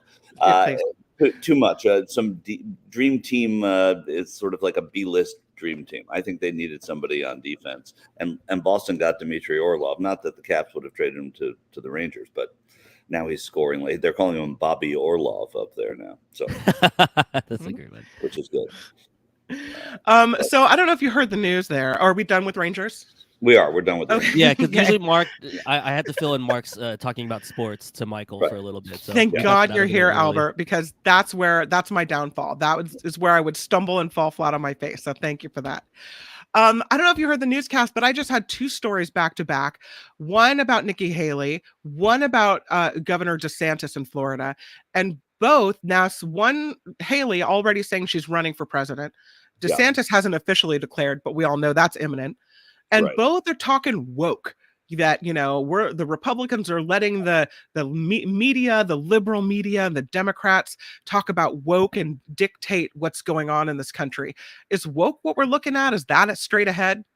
Well, every primary election, and Republicans are very good at it, adopts either one or a couple of wedge issues, and it's something that resonates with voters, Republican voters in primary states, and those are the people they're trying to woo originally. And so I think by going with woke and realizing that what woke to them is and how they are able to translate that word to voters is an important way of getting those voters. It's reminding people of the riots after the George Floyd killing. It reminds people of the sort of spike in crime and the ability to blame liberal policies on that. Of course, we know it's not so cut and dry, but that's the best part of it, is that they can just say it, and it is all encompassing, and it furthers the us versus them narrative, which is what they want, certainly in a primary, and they want to see what sort of sticks and what works for different candidates as they go into a general. They are going to have other people in this primary. It's not just going to be Donald Trump and Nikki Haley. It's not going to be just Ron DeSantis when he jumps in. I think it's going to be a handful of people that get out there, and they're going to use woke, because woke is what is a dividing word, and in elections you want to divide. It is a dividing word, but it's also kind of an ugly issue when you think about it. It's not an issue where it's abortion policy or health policy or foreign policy. It's kind of more of an idea where you should put yourself in the shoes of someone else, where you consider someone else's point of view, not just the same thing you've always thought. So I don't know, it just seems like kind of an ugly thing to pick on, but smart nonetheless. It's always ugly. I mean, the wedge issues tend to be ugly, whether it's gay marriage, whether it's immigration. Build a wall is basically it was the woke of that election. So what you're doing, it's us versus them, and it is taking what works for Republicans is saying that Democrats are so obsessed with every minority of every kind, whether it's gender neutrality, whether it is race, whether it is student loans, whatever it is that people are taking off of the government and looking for government protection from. Republicans say, well, that's not why the government's here, and we are going to expose those people, and we don't want an America that's built on that. So that's where their success derives sometimes, but it will work for one of or a handful of these candidates in the primary, especially in southern states. Yeah. So this story just popped up this morning. I didn't send it to you, but this is a story about former President Trump. Apparently, he's having this contest where it is for people to create futuristic freedom cities. Did you see this story? I don't even know. Right. So he wants people to come forward with the foundation of a new set of futuristic policy proposals. He's calling for a quantum leap in the American standard of living. Holding a contest for people to design and create up to 10 new, quote, freedom cities built from the ground up on federal land, proposing an investment in the development of vertical takeoff and landing vehicles, the creation of hives of industry sparked by cutting off imports from China, a population surge sparked by baby bonuses to encourage would-be parents to get on with procreation. All of it, his team says, part of a larger nationwide beautification campaign meant to inspire forward-looking visions of America's future. Right. For all of the derision that he turns toward China, this has a very Chinese kind of feel to it. It's the great leap forward type stuff, and let's build and let's mandate and let's use be damned to the environment at every turn. So it is also full of Trumpian kind of I would say hyperbole, because it's let's build this huge big thing, but you guys come up with how to do it. We're not going to suggest how to do it. We don't have a plan for it. We don't have the money for it. We don't know who would oversee this. and using federal land as if you can just do that by caveat. No, this is just one of those things that Donald Trump, a tangent that he goes off on occasionally, which is why he's, it's why he lost, basically, because at a certain point, and I think even Republicans are starting to see it, that this is kind of fantasy land stuff. It reminds me of, some of the ideas he had when he was president, that are just silly, like buying Greenland and just kind of weird stuff that he did. Yeah, but it did stick is the Space Force. It did, but that was, that's because he put that under the guise of the military, and there, look, there were reasonable people that were supporting that, not just in a sort of fantastic way, but in a way of kind of marshaling away from NASA expense. And I mean, I'm not a Space Force guy, and I don't know enough about it, frankly, but that seems, even though it's Space Force, a little more grounded in policy than something like this would, which is kind of, fantasy. High in the sky, like woo. But you mentioned there, and I think it's really important how other Republicans are already looking at him going like, okay, how are we going to control this guy? What are we going to do to rein him in a little bit so we don't look like the party of crazy? So apparently, according to this CNN article, the Republican leaders are sending warnings. They want the former president to play by the rules and put party above his own interests. Yeah, right. They say he is to behave in a way that he hasn't before. That's what they would like him to do. And so they're talking about another loyalty pledge kind of situation. I don't know what you think about all this. Are they able to control him? No, and that's sort of the stock and trade. And foolishly trying to and making these public efforts to do it only backfires on them and makes them look weaker, because you cannot tame that lion, and nor should they want to, because when he is untamed, he's at his worst. And that's if they're running against him and they're looking for a nominee who isn't Donald Trump, their best shot is to make him look as foolish as he can. But by the same token, if he is the nominee, it shows you how difficult it's going to be to get support from as many people as they got in previous elections. But, I would never doubt the power of what his movement, or I don't know if it's a movement as much as a following, holds, because they are still the elephant in the room. The more people that run in that primary, the more it would be that Donald Trump has a greater likelihood of getting the nomination. If he does, then he would laugh at the people that are trying to corral him. Well, and that's so right, because listen to what he said on Sunday, which is, it smacks of everything that we've been through with him. The quote is from his spokesperson that President Trump, they call him, not former, but President Trump, will support the Republican nominee because it will be him. That's what his campaign people said, because it will be him, as if there's absolutely no doubt that it would be anybody else. I mean, on one hand, you kind of have to go into it assuming success, but on the other hand, that's full on Trump.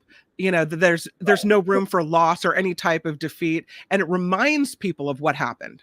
Right. That's been a signature of, first of all, just about anyone who runs for office, is that I'm going to win, so it doesn't matter. And his with an exclamation point, and it's worked for him in the past. And this sort of the hubris is a part of his selling point. And I think to expect them to stay or do anything differently would be foolish. And so, Ronna Romney McDaniel, who is the head of the RNC, in saying, and suggesting these pledges and things like that, she knows the tree that she's barking up, and that brand hasn't failed yet for Republicans. It failed nationally in 2020, but it within the primary and within the support in the party, it hasn't failed. So I don't know why they go after it again. Let's talk a little bit about student loan debt forgiveness, because the Supreme Court taking up this issue. And what's interesting is that it looks like Amy Coney Barrett could be the swing voter in this particular case.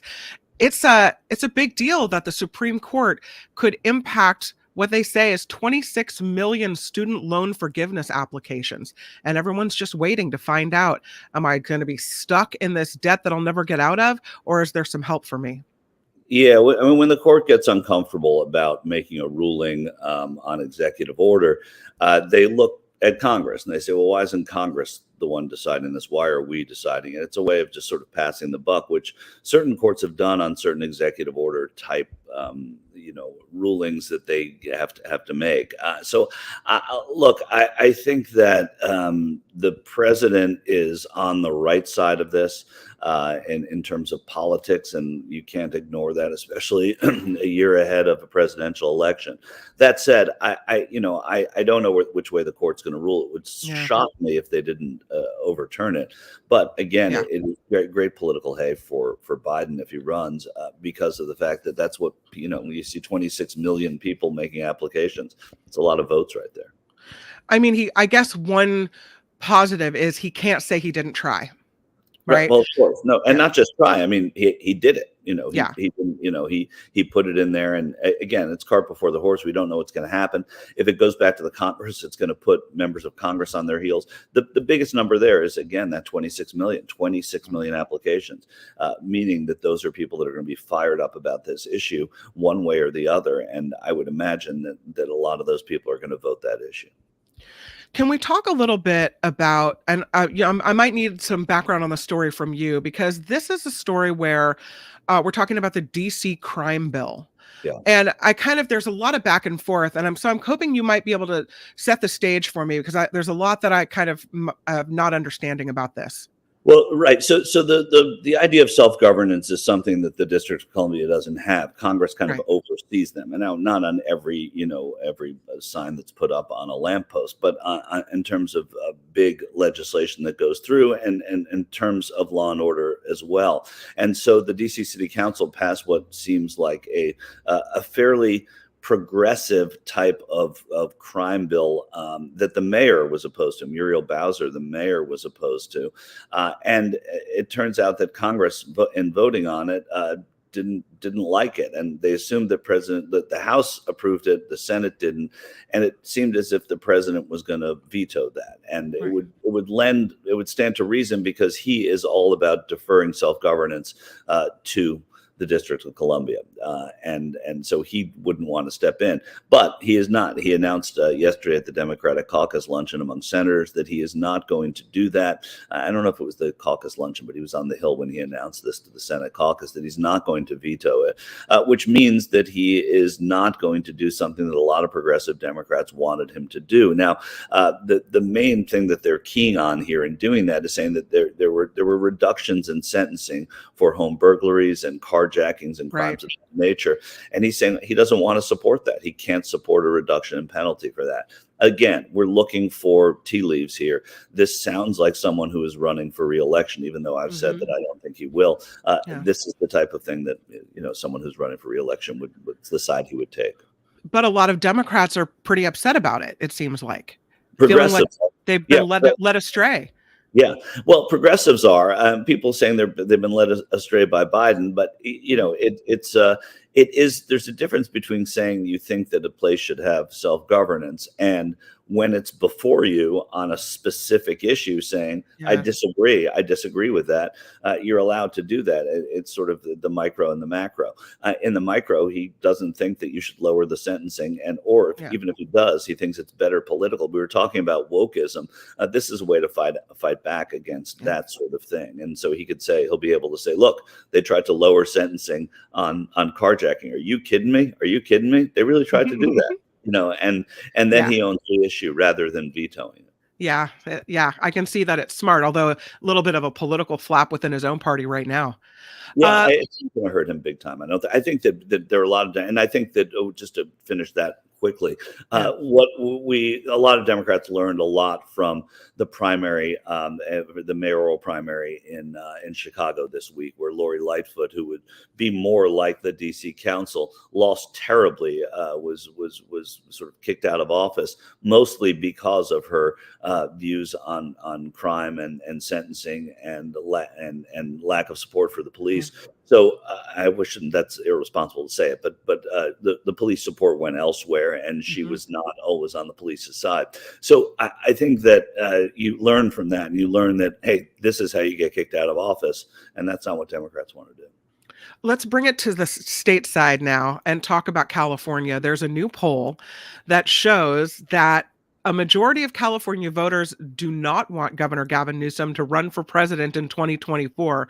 This is this Quinnipiac University poll of registered California voters shows 7 out of 10 don't want to see Governor GovGav, I like to call him, make a run for the White House. They say it's, according to the university polling analyst, a resounding thumbs down from the home team as California voters tell the governor, if you have designs on the big job beyond Sacramento, we are not on board.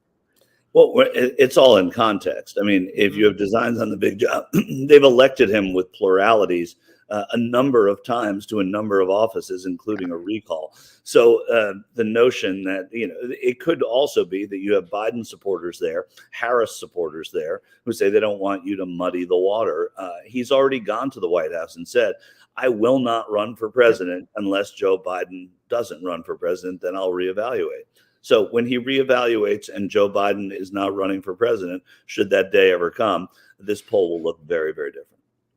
Do you think that, I mean, he said he's not running, as you mentioned. He hasn't put out a book like DeSantis has. Right. Do you think the fact that people are already talking about him as a running for president is says more than the fact that he hasn't said anything?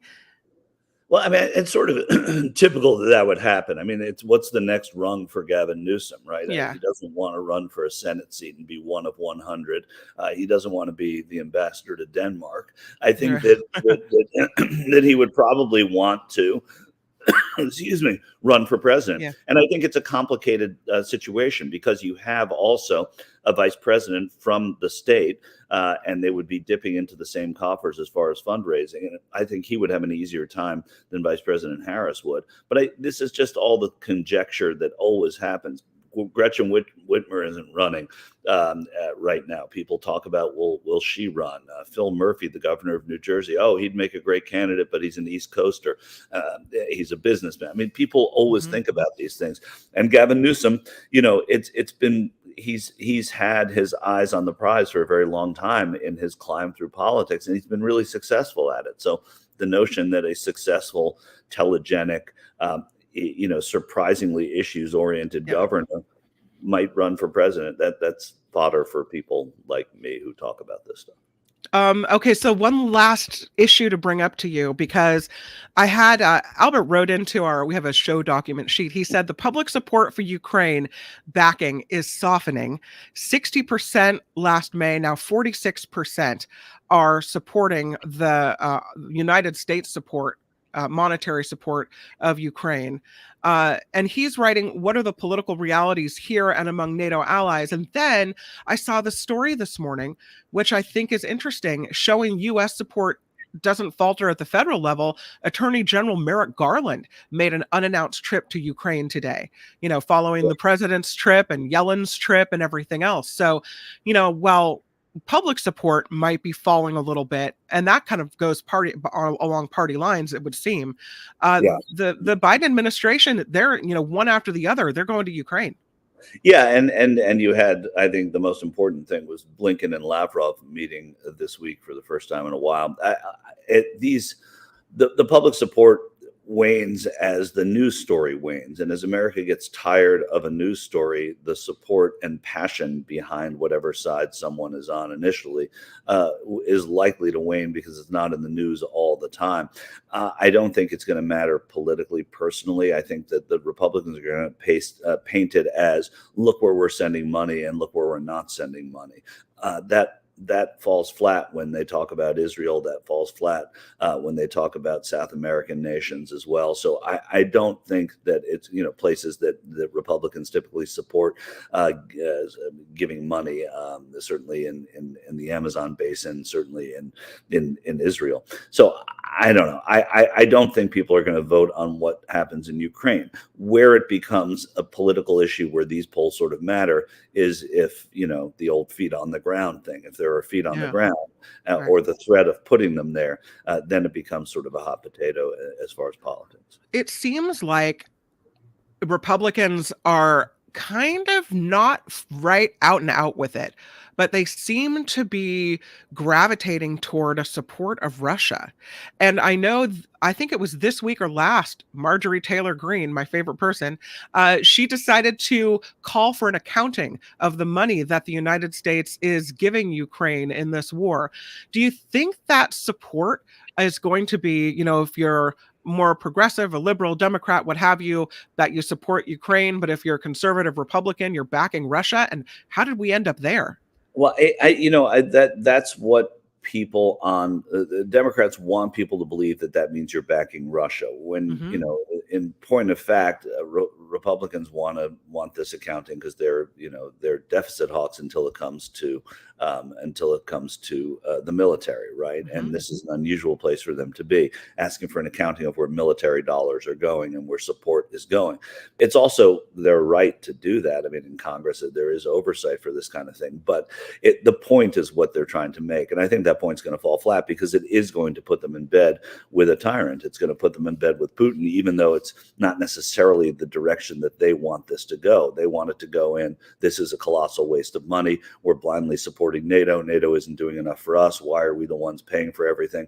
And the Democrats, unusually and surprisingly, have successfully labeled that as supporting Putin. And yeah, there has been sort of tacit support for that over Ukraine and a liberal leader like Zelensky, as they see him.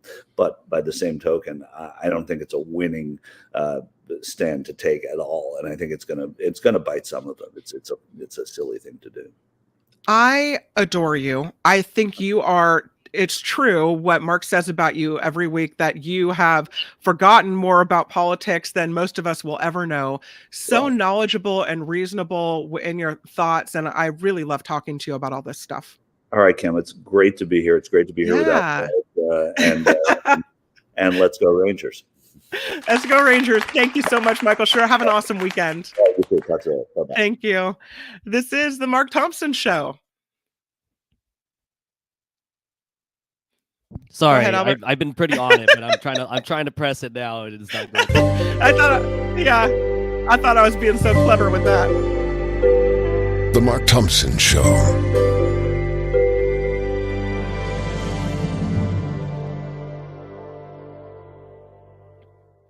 I'm Kim McAllister in for Mark on the Mark Thompson Show today.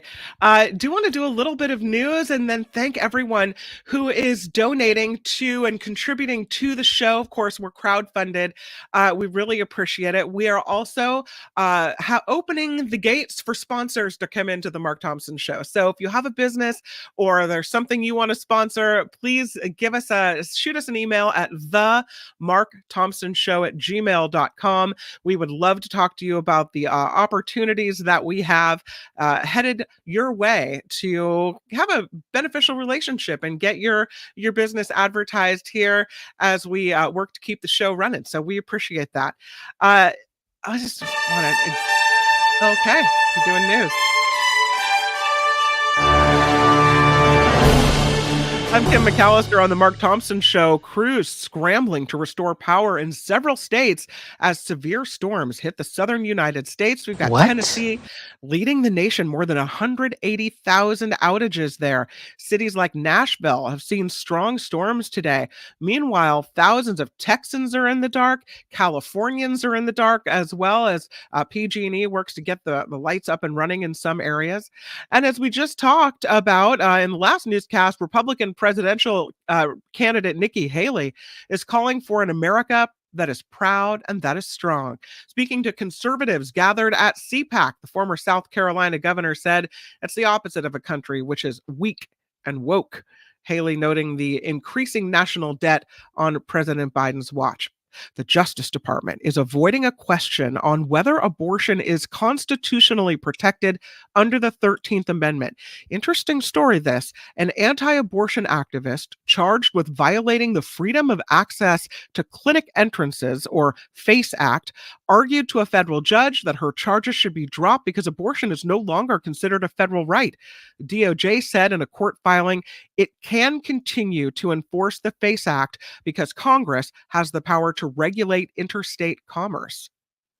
Meta is dropping the price of its VR headsets. The Quest Pro will see a $500 price cut to $1,000. The tech giant lost almost $14 billion on its department responsible for building metaverse technologies in 2022. You wonder, Albert, whether this whole metaverse that Mark Zuckerberg is trying so hard to create will be the downfall of Meta/Facebook, or whether he will just be considered a genius for getting in on the ground floor of all this.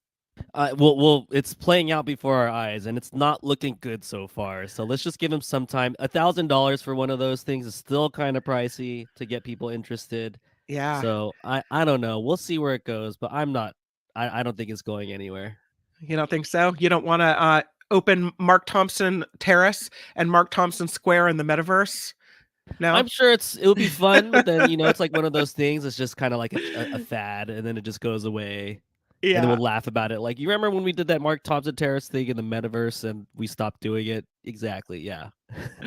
So there's a South Carolina man facing an assault charge after allegedly attacking his roommate with nunchucks last month. Ouch. The victim told police that Keith McClintock repeatedly struck him with nunchucks, a martial arts weapon, after he walked into the apartment that they shared. He is charged they do this to me all the time. I don't know what the hell they do it for. He's charged with battery and assault, as you can imagine. So yeah, that's going on. Apparently, there's a lot of islands that Japan owns. They didn't realize it. They have 7,000 more islands than they previously realized. They did some digital mapping by Geospatial Information Authority of Japan, and they found their country has more than 14,000 islands in its territory, more than double the figure of over 6,800 islands that's been official since 1987. The discovery is not leading to a change in the overall area of land in the country's possession, but hey, I guess they're just unoccupied little rocks in the ocean, but still, that's how many islands do they have, Kim? Can you say that one more time? How many total? How many total? They have more than 14,000. 14,000. That's insane. I thought because I'm Filipino, I thought the Philippines, we have 7,600 islands. I thought we were the number one island nation, but apparently we're not, since you might have been literally doubled our number. You might have been until they realized there were 7,000 more, and that's why it's 14,000 now. So maybe you had more in the Philippines, but now Japan has you beat in the island department. And I don't know what do you then go, what do you do with all those? And what do are they natural resources? Does it matter at all? Or is it just they'll find out. They sure don't have the white sand beaches of my homeland. So that's the only thing we got. Ouch, Albert. Fighting words. This report, sponsored by tax attorney Steve Moskowitz for more than 30 years. Steve has put his tax knowledge to work for individuals and for businesses. If you need help with your taxes, call Steve Moskowitz at 888-TAX-DEAL or at moskowitzllp.com. I'm Kim McAllister on The Mark Thompson Show. The Mark Thompson Show.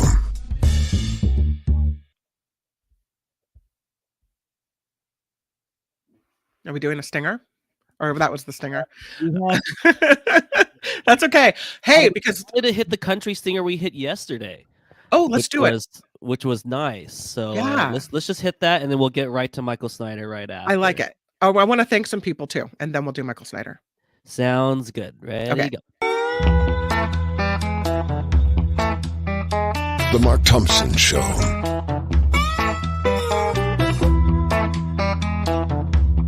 Y'all can all go to hell, and I'm going back to Texas. I misspoke. And I wanted to apologize to the Asian community, the Asian American community. Why are you yelling? It was great. I loved it. How would you handle this? We could try ignoring it, sir. They pay me a lot of money for having attitude. There's never been anything like this. We've never seen anything like it before. Nobody has ever put something like this together that I've ever seen. Have you ever seen anything like this? There is nothing in our history that quite compares to this. I think I'm the most honest human being, perhaps, that God ever created. God bless America. The end. Someone did this to spoil our Christmas. Oh my God, oh my God, oh my God. Sayonara, sucker! You know what? Hal, you created havoc and chaos. I don't think you should apologize for how you feel.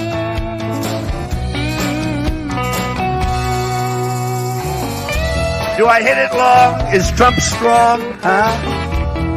Who is having that conversation?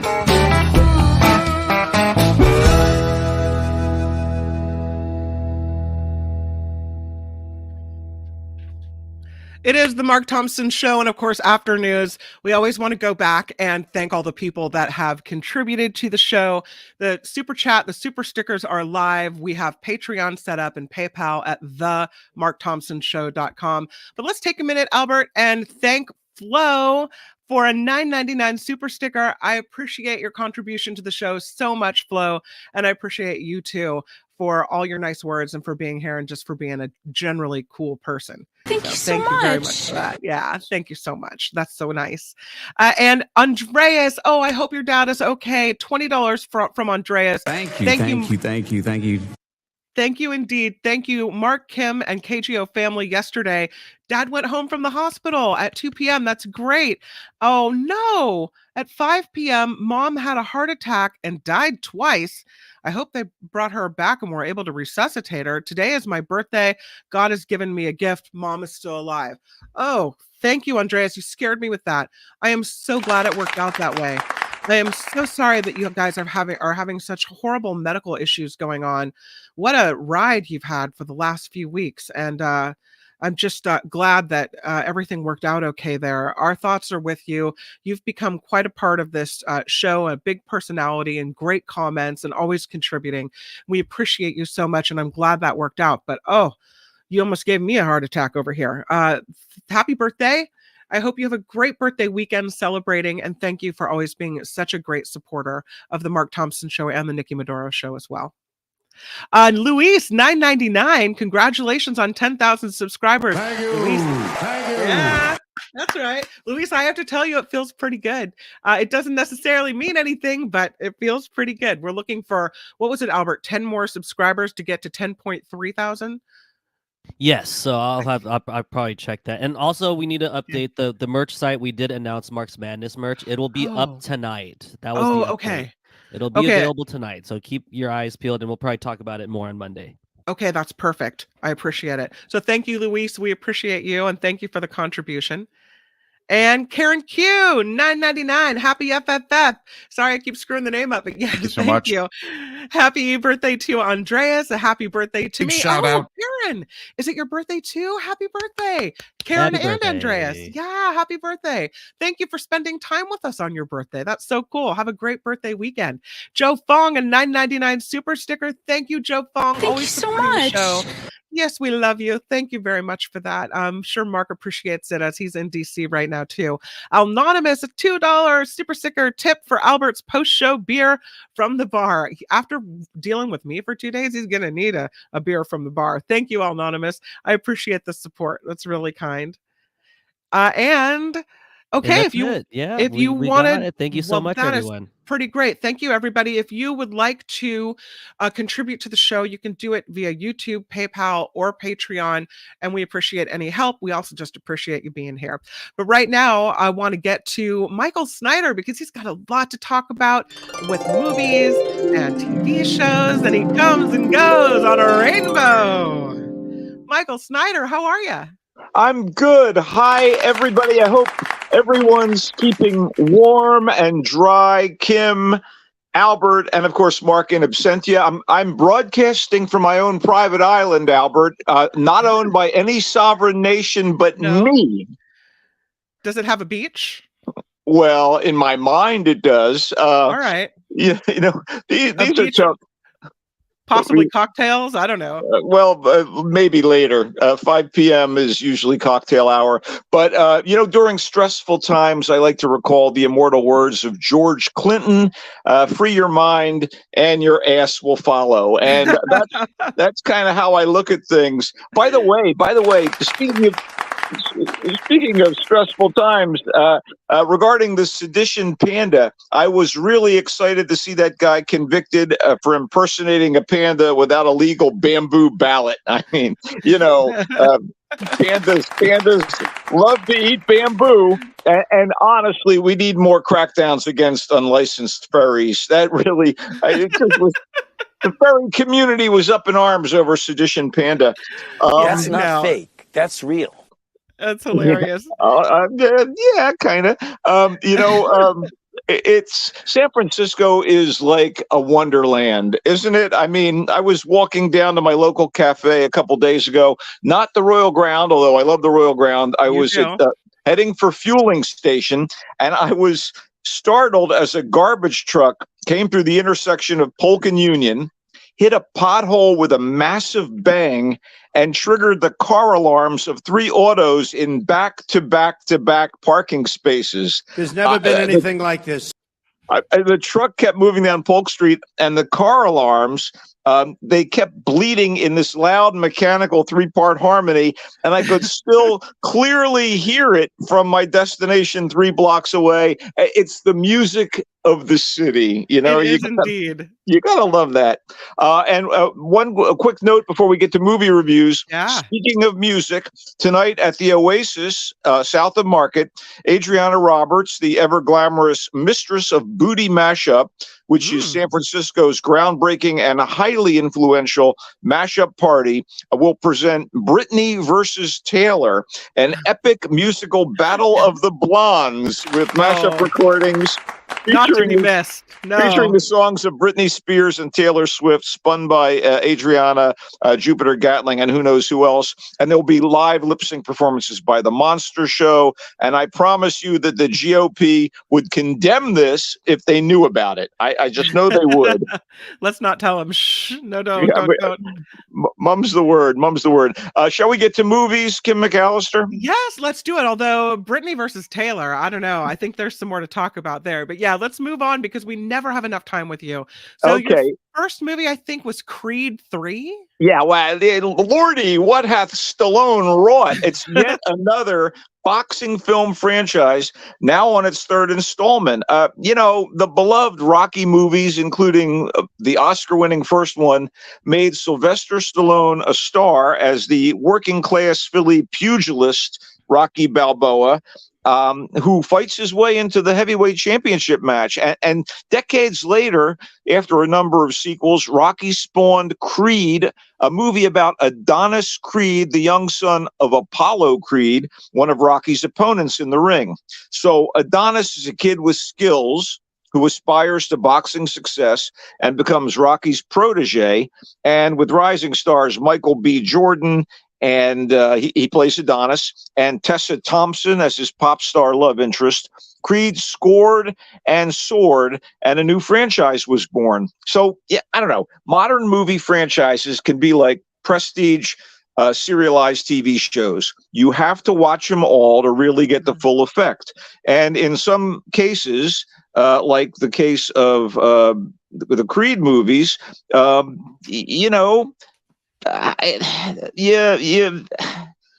the Rocky spin-offs about Adonis Creed need to be seen in order.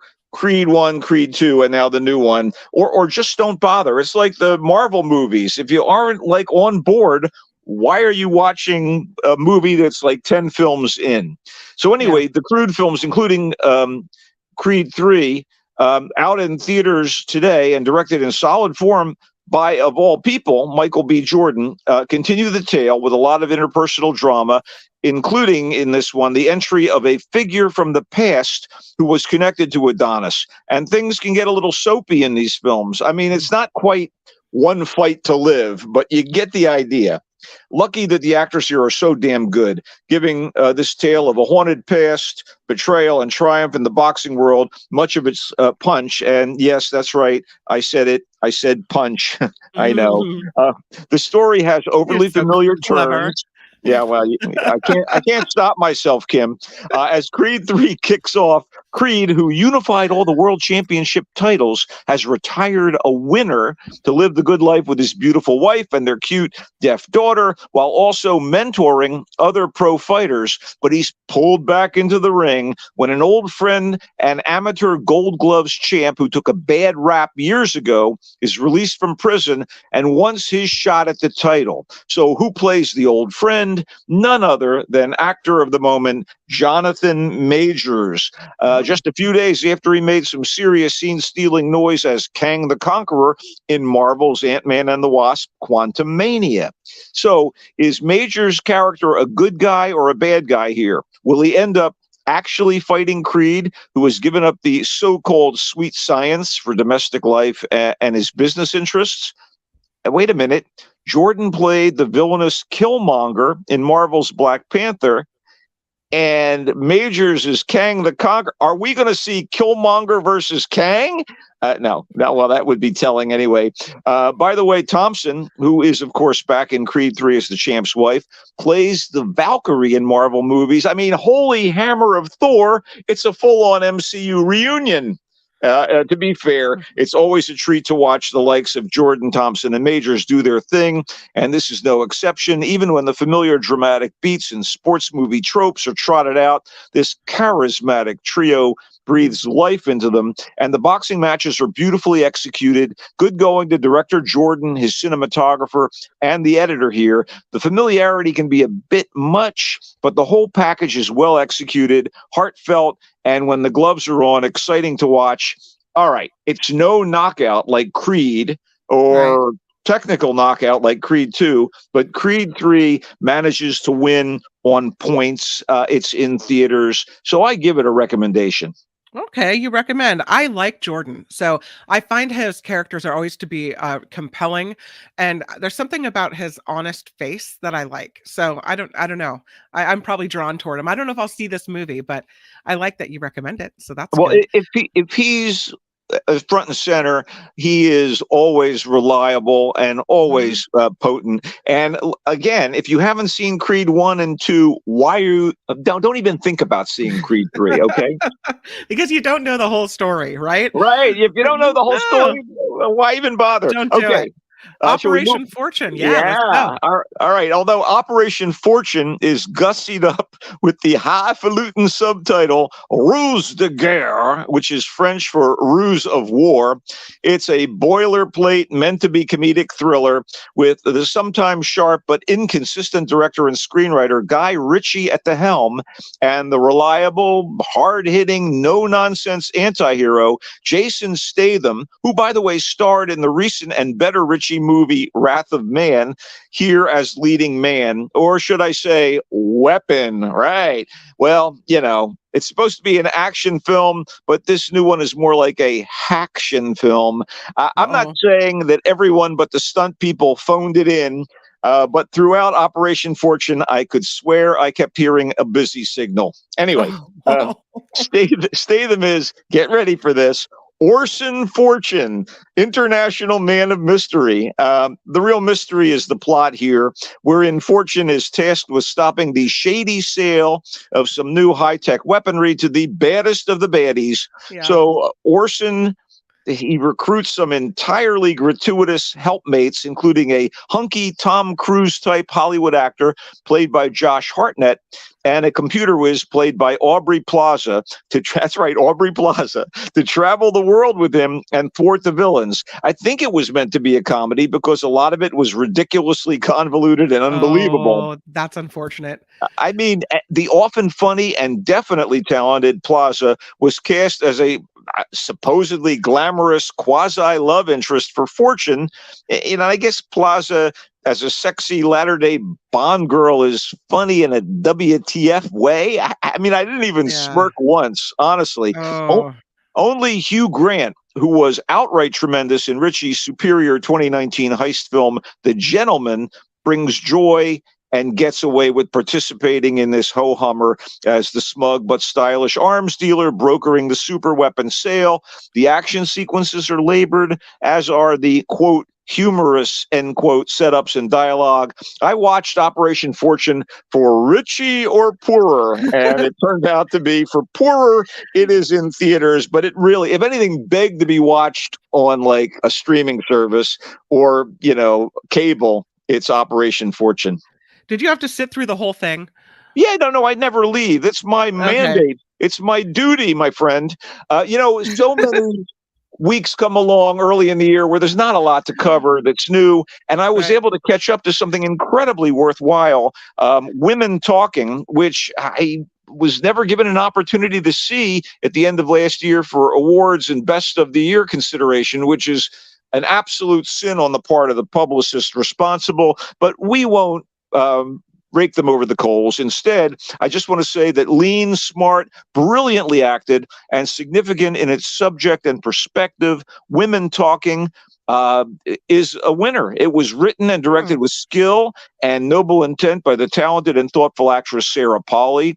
I admire all of her work, whether she's on screen or behind the camera. It's shot in a spare, utilitarian style that fits its script and purpose, which is to investigate the dilemma facing a group of women from a rural religious community. I was going to say, they look pretty conservative with those dresses on the picture there. Well, this is circa 2010, by the way. These unfortunate folk have been denied basic rights and freedoms by the men of the community, and too many of the women have been physically and sexually assaulted. So things reach a tipping point, and a select group of the women gather in secret to decide a course of action. Should they let things continue as before? Should they stay and fight for their rights and freedoms? Or should they flee with their children and try to build new lives elsewhere?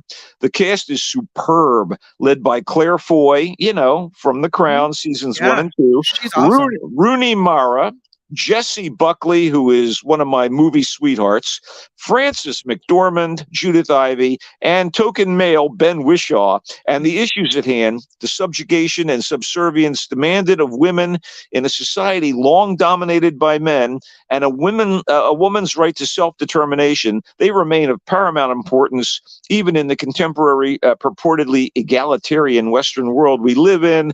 Women Talking is absolutely worth watching. It's been playing in select theaters, and you can now rent it on the likes of Prime Video, Apple TV, and Vudu. That sounds really interesting. You said you had so many words in there that were dingable. I'm going to give you one ding for all of them. What do you think? You know, you be you, Kim. Okay. Oh, get a couple there. Okay, that's excellent. Oh, yeah. yeah. That was a total dingathon for sure. Hey, ding me up, baby. You know, speaking of women and women's rights, a TV show that I was watching a year or so ago, maybe longer, on HBO is finally wrapping up its first and probably only season. And it's a weird situation here. You know, HBO Max is part of Warner, and Warner merged with Discovery, and the bean counter at Discovery is a jerk, clearly, who doesn't care about artistic notions or creativity, and he's been canceling shows because of bottom line issues. And rather than run the second half of this series on HBO, he has sold it off to Tubi, and you can only watch the rest of this TV program on Tubi or via Roku. It's called The Nevers, and it's a series about Victorian women and a few men, but mostly women, in London who are each given a specific metahuman ability when what appears to be this celestial event occurs. Wait, what are meta-human abilities? You know, like superpowers. I tried to not say superpowers, but you know, that's kind of heavy-handed, right? Metahuman. Anyway, sometimes these powers, the results are hidden, and sometimes they're obvious and can make the recipient look a little on the freakish side or behave in a freakish manner. And in a few occasions, the power or circumstance makes these people dangerous or unhinged, and they become outcasts in proper circles in proper Victorian London. But a wealthy woman takes an interest in them, and a war of sorts begins to ramp up between the largely male aristocrats, industrialists, and politicians, and the so-called touch. The touched are, again, women for the most part. So you have people fearing them, trying to oppress them or destroy them. And then in the 6th episode of that first half of the series, things kind of go crazy in a wibbly wobbly, timey-wimey way. It's it's sci-fi, very engrossing and binge-worthy. And although the first 6 episodes were meted out as singles every Sunday on HBO and then available on HBO Max, the long-awaited final 6 episodes are released and collected in full on Tubi and via Roku. I thought The Nevers was definitely a trip that it will appeal to sci-fi fans and also has, again, the subtext about women's rights. Okay, so Tubi, you have to sit through the commercials, though, right? I don't know. I mean, maybe not on Roku. I don't know. Maybe Spectrum TV. I don't know. Maybe, yeah. Okay. All right, so let's recap it. Creed, you got to see the Creed films in order, and if you do, you recommend Creed 3. Yes. Operation Fortune, they phoned it in. It's a nope for you. Lots of plot issues. It's a thumbs down, but you sat through it, and I'm impressed about that. Oh, thank you. Women Talking, total winner. You made me want to see that movie tonight, so thank you. And always looking for a new TV show to watch too. And you like The Nevers, which you said is on Tubi and HBO Max. Is that right? No longer on HBO Max. That jerk from Discovery yanked it. Okay. Yeah. What? Tubi, The Nevers is on Tubi. If you have a Roku stick, you can watch it via Spectrum TV and other outlets, I think. All right, Michael Snyder, thank you for all the great information and all the great reviews, as always. We appreciate you and love you. Hope you have a great weekend. Bye, everybody. Have a good one yourselves.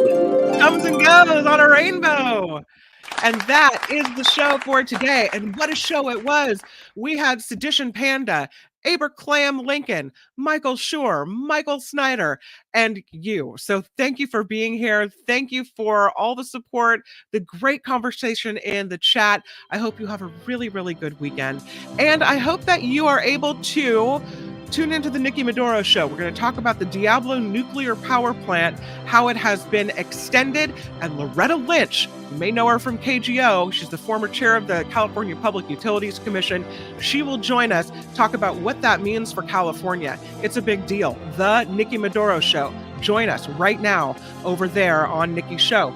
I appreciate you here on the Mark Thompson Show. We'll be back at it on Monday. We love you. Have a great weekend. And as Mark always says, bye-bye.